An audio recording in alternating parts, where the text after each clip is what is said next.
जहां परिवार के आज आपने ये दुर्घटना में जो इस गांव के लोगों की मौत हुई है उनके परिजनों से मुलाकात की है, क्या कुछ आश्वासन दिया है, क्या स्थिति है यहाँ पर? जी, ये बहुत ही दुखद घटना है और ये सड़क दुर्घटना कासगंज में जो इस गांव के कसा गांव के कुछ लोग जा रहे थे गंगा स्नान के लिए और मुंडन संस्कार के लिए, उनके साथ ये घटित हुई है और ट्रैक्टर के अचानक बैलेंस खोने और पोखर में गिर जाने के कारण ये घटना घटित हुई है। प्रशासन द्वारा इसमें पूर्ण रूप से त्वरित कार्रवाई की जा रही है। जो पोखर में गिरे थे उनको निकालने की कार्रवाई, उनका रेस्क्यू और उनको उपचार के लिए प्राथमिक स्वास्थ्य केंद्र सोरो पटियाली वहाँ पे भेजना और अलीगढ़ भी कुछ लोगों को भेजा गया है। तो जितना भी बेस्ट उपचार हो सकता था इस स्थिति में वो सब करने का प्रयास किया गया है।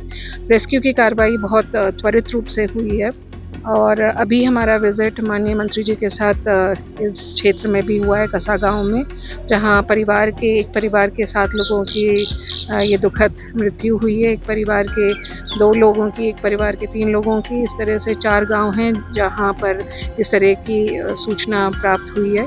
दुखद बात है और इसमें महिलाएं सबसे अधिक हैं, 13 नंबर महिलाओं की संख्या है और 9 बच्चों की संख्या है। और इस दुखद मौके पर हम शासन प्रशासन पूर्ण रूप से इन गाँव के साथ हैं, इन लोगों के साथ हैं। इतनी बड़ी जनहानि हुई है, हम पूर्ण रूप से इनके साथ हैं और माननीय मुख्यमंत्री जी द्वारा पूर्ण रूप से आश्वासन दिया गया है कि शासन और प्रशासन इस दुखद बेला में गांव के निवासियों के साथ है जिन्होंने इस हादसा को झेला है। मैडम, अभी तक कुल मरने वालों का आंकड़ा क्या है, कितने लोगों की डेथ हुई है? लगभग 22। मैम, इस तरीके के हादसे आगे ना हो तो क्या कारण? ये देखिए, ये एक दुर्भाग्यपूर्ण घटना है और ट्रैक्टर पर माननीय मुख्यमंत्री जी द्वारा भी पहले भी अपील की गई है कि इसको ह्यूमन ट्रांसपोर्टेशन के लिए ना प्रयोग किया जाए, पर चूँकि गांव में ये एक आसान साधन रहता है और छोटे छोटे डिस्टेंसेस को नापना आसान हो जाता है और घर की महिलाएं उसमें बैठकर, बच्चे बैठकर चले जाते हैं, तो ये एक प्रकार से मैं कहूँगी कि दुर्भाग्यपूर्ण था कि ऐसी घटना घटी है। परंतु आगे मेरी अपील है सभी गांव के लोगों से और बाकी और जिलों के लिए भी कि इसको अवॉइड किया जाए। ह्यूमन ट्रांसपोर्टेशन में ट्रैक्टर ट्रॉली का जितना हम अवॉइड कर सकते हैं उसको अवॉइड करें। घायलों की संख्या कितनी है कुल अभी?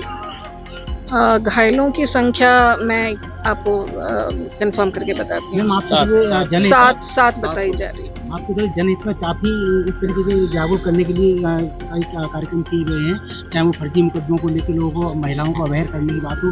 अब क्या आप उसको जो ट्रैक्टर में हादसा हुआ इसको लेकर भी क्या आपकी तरफ से कुछ जागरूकता? जी बिल्कुल होगी। इसमें ऑलरेडी एसपी को निर्देश दे दिए गए हैं, एसएसपी एटा को भी और एसपी कासगंज को भी, कि हम कम्युनिटी में जाकर ये समझाएं कि इस तरह के हादसों से बचने के लिए सबसे ज़रूरी है कि हम अपनी सुरक्षा का ध्यान रखें और इस तरह के ट्रांसपोर्टेशन को यदि हम अवॉइड कर सकते हैं तो उसको अवॉइड करें।